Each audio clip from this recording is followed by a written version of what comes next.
तो white Z की last episode के एंड पे हमने देखा था कि जब मिनिस्टर के बेटे को पता चलता है कि ये लड़की जो है ये कह रही है कि ये इस लड़के से प्यार करती है, तो वो हंसना शुरू कर देता है और कहता है कि देखो तो जरा यहाँ पर क्या चल रहा है। एक नोबल लड़की यहाँ पर अपने बॉडीगार्ड या फिर अपने घर में काम करने वाले एक लड़के से प्यार कर बैठी है। क्या तुम्हें लगता है कि मैं इस बात को इतनी आसानी से जाने दूंगा? और साथ ही वो अपने गार्ड से कहता है कि जल्दी से आगे बढ़ो, इस लड़की को मार डालो। उसकी हिम्मत कैसे भी यहाँ पर मुझसे बदतमीजी करने की, ये काम घटिया सा नौकर है। और इसी के साथ उसका बॉडीगार्ड जो होता है बड़ी तेजी के साथ आगे बढ़ता है और कहता है जी सर मैं भी इसको मार डालता हूं। वो अपनी तलवार लेकर आगे बढ़ता है और इसी के साथ ही वहां जोखा राइमी से चलाकर कहता है कि राइमी प्लीज जल्दी से यहाँ पर से भाग जाओ, मेन हाउस के अंदर चली जाओ, मैं यहाँ पर इनको रोकता हूँ। तो राइमी से कहती है लेकिन तुम्हारा क्या होगा, मैं तुम्हें यहाँ पर अकेले छोड़कर कैसे जा सकती हूँ। तुम्हारा बेका जो होता है इसी के साथ ही आगे की तरफ बढ़ता और कहता है कि क्या तुमने सुना नहीं मैंने क्या कहा, जल्दी से अंदर चली जाओ। और वो अपनी स्टिक लेकर आगे बढ़ता जाकर उस गार्ड के ऊपर अटैक करता है। तो वहां पर एक जबरदस्त धमाका होता है, लेकिन इसी के साथ दिखाता है कि बेका ग्राउंड के ऊपर गिरा पड़ा होता है। तो बेका के ग्राउंड के ऊपर गिरने के बाद वो गार्ड जो होता है आगे बढ़ता जाकर उसकी चेस्ट के ऊपर अपना पाँव रखता है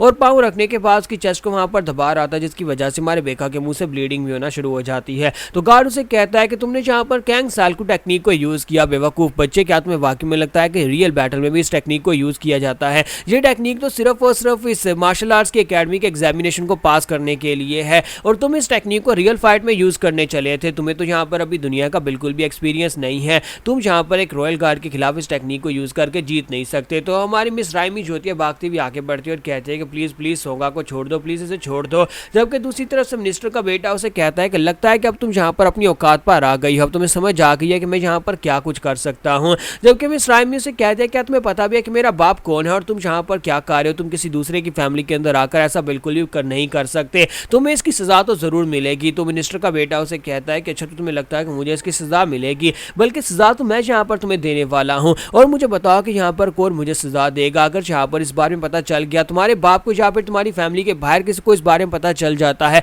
कि तुम यहाँ पर एक नौकर के साथ गुलछड़े उड़ाने के बारे में सोच रही हो, एक नौकर से तुम प्यार कर बैठी हो, तो फिर बताओ कि यहाँ पर तुम्हारी फैमिली की क्या रेपुटेशन रह जाएगी, तुम्हारी बाप का क्या रेपुटेशन रह जाएगा, सभी लोग तुम्हारे बाप के नाम पर थू थू करेंगे। तो इसी के साथ ही हमारी राइमी जो होती है वो कहती है कि तुम यहाँ पर किसी को इस बारे में नहीं बताओगे। तो वो कहता है हाँ हाँ मैं किसी को इस बारे में नहीं बताऊंगा, लेकिन तुम्हें फिर मेरे साथ सोना पड़ेगा। मैं पहले तो तुम्हें यहाँ पर अपनी ऑफिशियल वाइफ बनाने वाला था, लेकिन अब यहाँ पर मैंने अपना इरादा बदल दिया है, अब तुम्हें टिश्यू पेपर की तरह यूज करके फेंकूंगा। लेकिन इतनी देर में उसके मुंह पर थप्पड़ पड़ जाता है। तो वो मिनिस्टर के बेटे के मुंह पर एक थप्पड़ मारती है और कहती है कि तुम्हारी हिम्मत कैसे हुई जहाँ पर मेरे बारे में इस तरह की बातें करने की, यार तुम हो कौन और जहाँ पर आकर इस तरह की बात कैसे कर सकते हो। जबकि मिनिस्टर का बेटा इसी के साथ उसके पेट पर एक जबरदस्त किक मारता है, जिसकी वजह से हमारी राइमी जो होती है वो नीचे गिर जाती है, जिस पर हमारा बेका जो होता है वो काफी गुस्सा हो जाता है और कहता है कि प्लीज ऐसा मत करो, राइमी को मत मारो। लेकिन गार्ड अपनी तलवार उसकी गर्दन पे रखता है और उसे कहता है कि बच्चे अगर तुम मरना नहीं चाहते तो चुपचाप यहाँ पर बैठकर सब कुछ देखो, तुम्हें यहाँ पर सब कुछ देखने का मौका मिलेगा,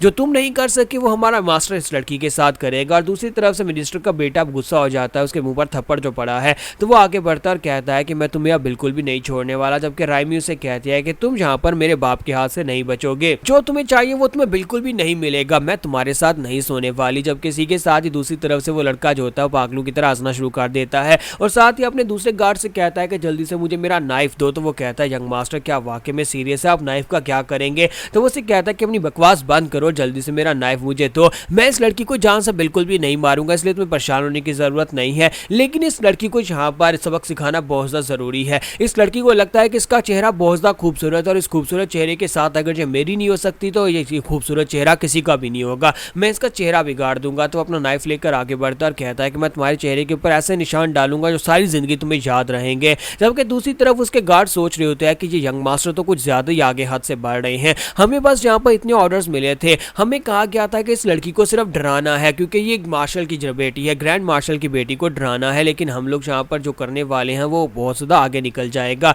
हमें जल्दी से जल्दी अपने यंग मास्टर को रोकना पड़ेगा क्योंकि ये पागल यहाँ पर गुस्से में उसके साथ कुछ भी कर सकता है। तो मिनिस्टर का बेटा जो होता है अपना नाइफ लेकर उसके सामने पहुंच जाता है और उसे कहता है कि हिलना मत, अगर तुम हिली तो फिर ये तलवार कहीं और भी लग सकती है, मुझे बस तुम्हारे चेहरे के ऊपर 2-4 कट लगाने हैं। और वो अपनी तलवार लेकर जैसे वहां पर राइमी के करीब पहुंचता है, दूसरी तरफ दिखाता है कि हमारा जोखा जो होता है बहुत ज्यादा गुस्सा हो रहा है। तो बेका कहता है कि अपने गंदे हाथ उससे दूर रखो क्योंकि मैं यहाँ पर तुम्हें मार डालूंगा। और साथ ही हमारा बेका जो होता है बार बार वहां पर राइमी को याद करता है कि राइमी कैसे उसके पास आती थी, कैसे प्यार से उससे बात करती थी। हमारा बेका कहता है कि मैं यहाँ पर अपनी जिंदगी में एक और इंसान को नहीं खो सकता, मैं अपनी जिंदगी में जितने भी इंपॉर्टेंट इंसान है सभी को खो चुका हूं और इस वक्त तो मैं इसको नहीं खो सकता। तो जब हमारा बेका जो होता है वहां पर गुस्सा आ रहा था तो तलवार उसकी गर्दन के ऊपर फिर रही होती है, उसकी वहां पर ब्लीडिंग होना शुरू हो जाती है और गार्ड जो होता है वो और भी घबरा जाता है और कहता है कि अगर हमने इस लड़के को यहाँ पर गलती से भी मार दिया तब हमारे लिए मुश्किल हो जाएगी, क्योंकि ये रॉयल फैमिली के मेंबर तो नहीं है लेकिन ये ग्रैंड मार्शल की फैमिली के मेंबर है। ग्रैंड मार्शल की फैमिली का अगर एक नौकर भी हमारे हाथ से मर जाता है तो फिर हमें यहाँ पर ग्रैंड मार्शल के गुस्से को बर्दाश्त करना पड़ेगा। तो हमारा बेका जो होता है वहां पर जानबूझकर गुस्सा हो रहा था, यानी कि वो गुस्सा हो रहा था जब वो यहाँ पर राइमी के चेहरे के ऊपर कट लगने लगा और उसे प्रोटेक्शन देने की वजह से, उसे यहाँ पर गुस्से की वजह से उसकी गर्दन के ऊपर कट जो होता है वो गहरा होता जा रहा होता है। और दूसरी तरफ दिखाता है कि मिनिस्टर का बेटा जो होता है वो हमारी राइमी के पास पहुंच जाता है, वहां पर जाकर उसके चेहरे के ऊपर कट लगाने लगा। और दूसरा गार्ड जो होता है वो भी यही सोच रहा होता है कि मुझे लगता है कि मुझे आगे बढ़कर जाकर यंग मास्टर को रोक लेना चाहिए इससे पहले कि यंग मास्टर उस लड़की के चेहरे के ऊपर कोई कट लगाए। लेकिन इतनी देर में दिखाता है कि दूसरा गार्ड जो होता है उसका हाथ बुरी तरह जख्मी हो जाता है और हमारा बेका जो होता है उसके हाथ से निकल जाता है। वो गार्ड चिल्लाकर कहता है कि इस लड़के को रोको, इसे यंग मास्टर के करीब मत पहुंचने देना, उसने मेरी तलवार छीन ली है। जबकि गार्ड उसे कहता है कि ये क्या बकवास हो रही है, एक रॉयल गार्ड अपना वेपन कैसे खो सकता है, तुमने अपना वेपन इस लड़के के हवाले कैसे कर दिया। तो वो लड़का जो है दूसरा गार्ड जो होता है वो भी अपने हाथों को सामने की तरफ करते हुए अपनी स्पेशल शील्ड को एक्टिवेट करता है ताकि हमारे बेका को रोक सके। तुम्हारा बेका बड़ी तेजी के साथ आगे की तरफ बढ़ आता है, उसका टारगेट वो यंग मास्टर होता है। तो बेका जो होता है वो आगे की तरफ बढ़ता है, काफी ज्यादा गुस्से में होता है। तो दूसरी तरफ से गार्ड अपनी पावर्स को रिलीज करता है और कहता है कि लड़के तुम इस वक्त गुस्से में, शांत होकर इस बारे में सोचो, तुम्हें रुकना होगा। लेकिन वो जब वहां पर उसे रोकने की कोशिश करता है, हमारा बेका जो होता है वहां पर अपनी एक स्पेशल टेक्निक ना जाने अब ना चाहते हुए उसकी एक स्पेशल टेक्निक रिलीज हो जाती है जो कि सॉन्ग फैमिली की होती है। एक पाइन ट्री रिलीज होता है और उसी के साथ ही हमारा बेका उसे स्लिप करके आगे निकल जाता है। इस बात से वो लड़का यानी वो गार्ड जो होता है वो काफी ज्यादा हैरान हो जाता है और कहता है कि ये किस किस्म की स्पेशल टेक्निक थी। साथ ही वो चिल्लाकर कहता है कि यंग मास्टर प्लीज यहाँ पर बच्चों, ये लड़का तुम्हारी तरफ आगे बढ़ रहा है। तो पीछे की तरफ घूमता और कहता है क्या हो गया, तुम लोग यहाँ पर शोर क्यों मचा रहे हो। जैसे वो यहाँ पर इतनी बात करता है पीछे घूमकर इतनी देर में बेका वहां पर उसके करीब पहुंच जाता है, अपनी तलवार को घुमाता है और उसकी गर्दन काट देता है और देखते ही देखते वहां पर उस यंग मास्टर की गर्दन कट के ग्राउंड के ऊपर गिर जाती है। तो फाइनली यहाँ पर मिनिस्टर का बेटा मर चुका है और हमारा बेका जो होता है वहीं पर खड़े खड़े सोच रहा होता है ये मैंने क्या कर दिया। वो बेचारा डर के मारे कांप रहा होता है कि उसने यहाँ पर पहली बार किसी इंसान की जान लिया। वो कहता है कि मैंने यहाँ पर किसी को मार दिया है। तो उनमें से एक गार्ड जो होता है बड़ी तेजी के साथ अटैक करने के लिए आगे बढ़ता है और कहता है कि लड़के तुम्हारी हिम्मत कैसे हुई यहाँ पर हमारे यंग मास्टर की जान लेने की, क्या तुम्हें आइडिया भी है कि तुमने यहाँ पर क्या कर दिया है। तो जैसे ही वो उसके करीब पहुंचता है अपनी स्पेशल टेक्निक को यूज करते हुए हमारे बेका के ऊपर अटैक करने लगता है। इसी के साथ ही वहां पर जनरल मोयोंग बीच में आ जाता है। तो जनरल मोयोंग वहां पर बीच में आने के बाद उसके अटैक को ब्लॉक कर लेता है और उसे कहता है कि तुम्हारी हिम्मत कैसे हुई कि तुम यहाँ पर आकर हमारे ग्रैंड मार्शल की फैमिली को हर्ट कर सको।